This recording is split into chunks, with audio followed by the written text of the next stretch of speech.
I think the plan is, if it isn't, it should. Trump just stays home and does work while JD Vance goes out there and is the face of the campaign. This is, in my opinion, the first time we've had a vice president in my lifetime that's good. Like, Mike Pence sucked. Joe Biden sucked. Who is W's?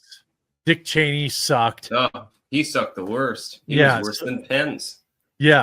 So, like, at least JD Vance is out here doing the work. So he does his Face the Nation interview.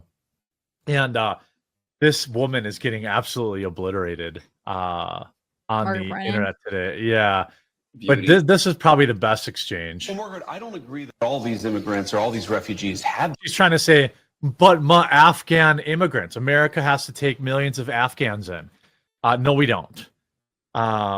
There's 30,000 in the pipeline that have been vetted, except at least one that we know of these vetted Afghan migrants planned a incident, planned a misunderstanding on election day. And so here's JD Vance. Properly vetted. In fact, we know that there are cases of people who allegedly were properly vetted and then were literally planning terrorist attacks on our country. That happened during the campaign, if you may remember. So clearly not all of these foreign nationals but there are have been properly 30,000 vetted. people in the pipeline, Afghan refugees. But my primary Do you stand by concern it? as the vice president, Margaret, is to look after the American people. And now that So we no. know that we have vetting problems with a lot of these refugee programs, we absolutely cannot unleash thousands of unvetted people into our country. These It's people are not vetted. good. These people are vetted. Just like the guy who planned a terrorist attack in Oklahoma a few months ago, he was allegedly properly vetted. And many people in the media and the Democratic Party said that he was properly vetted. Clearly he wasn't. I don't want my children to share a neighborhood with people who are not properly vetted. And because I don't want it for my kids, I'm not going to force any other American citizens' kids to do that either. That's what having a president or vice president who has young kids brings to the table. Not some 80-year-old octogenarian who only cares about money and their legacy. This guy cares about his kids, and he says, literally, I care about my kids, and I don't want some Afghan immigrant, turning my 9-year-old daughter into a woman. That's. What do you make of? I'll go to Hannah Claire, then Styx. What do you make of JD Vance so far in his first week on the job? Oh, I think JD Vance is great. I have always been a JD Vance for VP person. I thought he was one of the best picks. Styx and I were too. For the record, we were on the train. Yeah. Good. Yeah. I mean, part of it is he actually has a presence with the American population with Hillbilly Elegy, the success of the book and the movie that predated politics and makes him relatable. Again, I tell the story all the time, but it was like super, super lefty, upper middle class, wealthy women who first told me about this book. It wasn't like the blue collar guy. Yeah. I think he is obviously, he was a little bit less known, and I'll point out here that this is not the first time he's faced off with Margaret Brennan. She was one of the moderators at the VP debate. I famously remember she wore that bright pink. Nora O'Donnell was wearing navy blue. Terrible. And she was wearing hot pink. And it's just obvious how much she dislikes JD Vance. And again, it's very obvious in this interview. I think it's fair to say she doesn't like him, but she wants to trip him up so badly that she ends up looking stupid. Right after this, she does this like weird short circuit blink where she doesn't know how to respond. And then is like, and that was a very particular case. It wasn't clear if he was radicalized when he got here. And then he's like, it doesn't matter. I mean, we get the same reply from him. And I think this is the issue. She is representing not journalism and asking tough questions, because you could go into an interview and ask questions that the interviewee is not going to like, right? That's part of the press's job. In this case, it's just trying to get him, to entrap him into something to make him look weak. And she should know, because she was at the debate where he eviscerated Tim Walz, that you can't do that to him. And more than any other journalist out there, she should know better. And that's one of the best things about JD Vance is like, the media is still trying to play him off as like this, like, I think he's dumb, happy-go-lucky dumb guy who somehow stumbled into Trump's purview, because they don't like him. And I think part of it is because they don't respect where he came from. What do you think, Styx? I think she looks like she's taking a poo at the moment on that Yes. screen grab. Yeah, no, JD Vance is one of the better public speakers that we've seen. And while I had some mild reservations about him, I was always on board with the idea, like, if Trump chooses him, it's not going to be a problem. I had a couple of other people I would have preferred, Tulsi. but yeah, I was a Tulsi fan. But JD Vance, in, again, only a short week, has distinguished himself as being able to run rings around the legacy media. I think he'll continue to do that. And I would be exceptionally surprised, based on this interchange and others, I'd be exceptionally surprised if he didn't run for the presidency in 2028.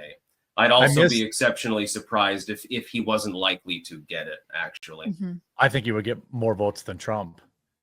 I think that he's less polarizing than Trump. And he's been loyal to Trump ever since he's been the VP. Now, obviously, he could pull a Mike Pence, all this kind of stuff. Let's hope not. Yeah. Well, I forgot the best part of this video. He got here, or while he was living here. I don't really care, Margaret. I don't. And that's I don't the thing. give a hell. He is like professional enough. He's charismatic enough to answer these questions with. He's really. This is like 19, 20 minutes. He's really patient with her. He answers her. He doesn't get flustered. He doesn't throw anything out. And this is like the most heated he gets. And I think in some ways people forget that politicians could answer this way. Like, you're saying something ridiculous. I don't care. And that's one of the things that makes him Trumpian while not being like a want to be Trump. He's not calling her a fat pig. That's the difference between him and Trump. Now, I'm not saying he's better. I'm just saying he's different. Like, they also had like this take, like another brain dead take. Like, oh, Trump's been president for 8 seconds. How come groceries haven't come down? There's record oil and gas production. Yes, Joe Biden did many terrible things to lead to an increase in prices. I agree, Margaret. No, but all the things you experience at the grocery store are what people touch and feel. That's what you were talking about, bacon on the campaign trail. Of course. of course. Those things. When do consumers actually get to touch and feel a difference in their lives? It's been 4 days. And this may have made no sense. The liberals the other day were rambling about coffee prices in the context of the threatened tariffs over Colombia. I'm like, you've given the man only 1 week in office. Yeah. You always said that the costs weren't Biden's fault. No, he didn't do anything wrong. The second that Donald Trump gets elected, he's centrally responsible for the price of coffee in the United States. Every Starbucks fan beware.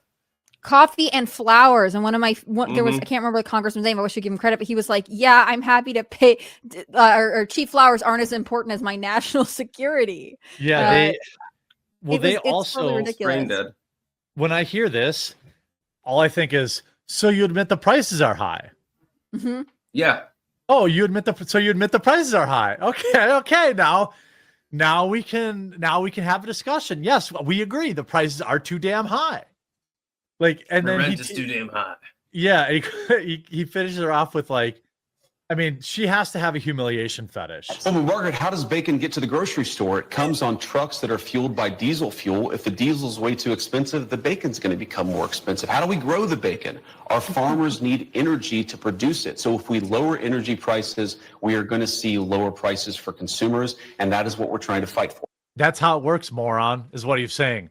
It's good that the non-slow adults are back in charge. Well, Harry Sisson tried to do that too, where he was like, oh, it's day one and the eggs are still expensive. I'm like, so you agree that the eggs are expensive, Harry Sisson? Cool. Yes.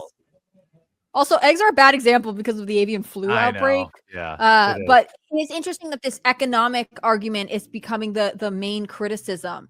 There was, I don't know if you guys ever listened to the 5 Politics podcast. It's a bunch of pollsters, but they were reviewing Trump's inaugural speech, and they said, well, he barely mentioned the economy. And then they were going through his executive orders, and like he's barely done any on the economy, and that was a central theme. And clearly he's not delivering on his promises. And you want to say, like, you're dumb. Like, he's talking about energy that has to do with the economy. Well, his tariffs have to do with the economy.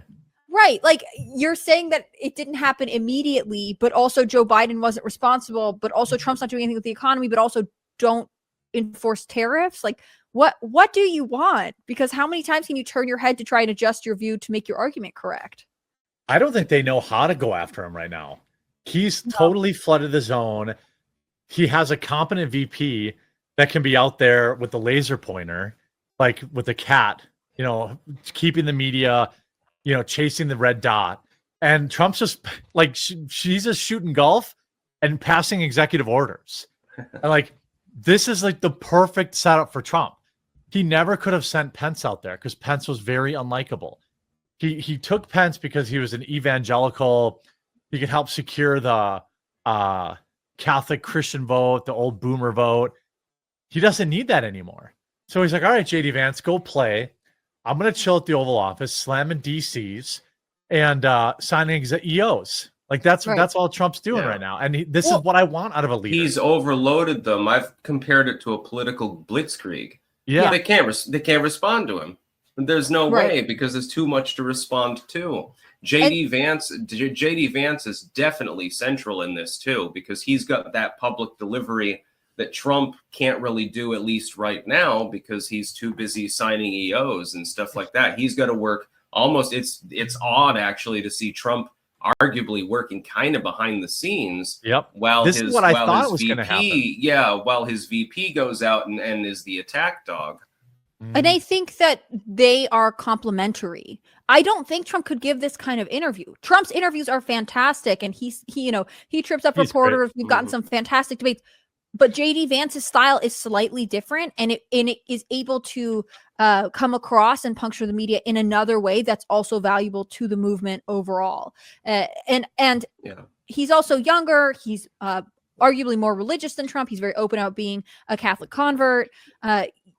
Trump appearing at the March for Life is impactful, but sending the young father VP who is a convert to the pro-life thing is kind of a bigger deal. And so they're able to really cover every zone that they need to by not just like trying to step in each other, or like Mike Pence, it was sort of like he was always in Trump's shadow because he didn't really have anything else to offer other than being the stand-in for Trump, whereas JD Vance is his own person, and it represents the overall movement when he's at an event. Yeah, I agree. JD Vance so far in 1 week, he has been a better vice president than Pence was in 4 years. Yeah, and he's probably more impactful in that same period. Big agree. He didn't take any pressure off Trump. Yeah, JD Vance is taking all the pressure off Trump. He's doing all the interviews. This is exactly what I imagine a good VP does.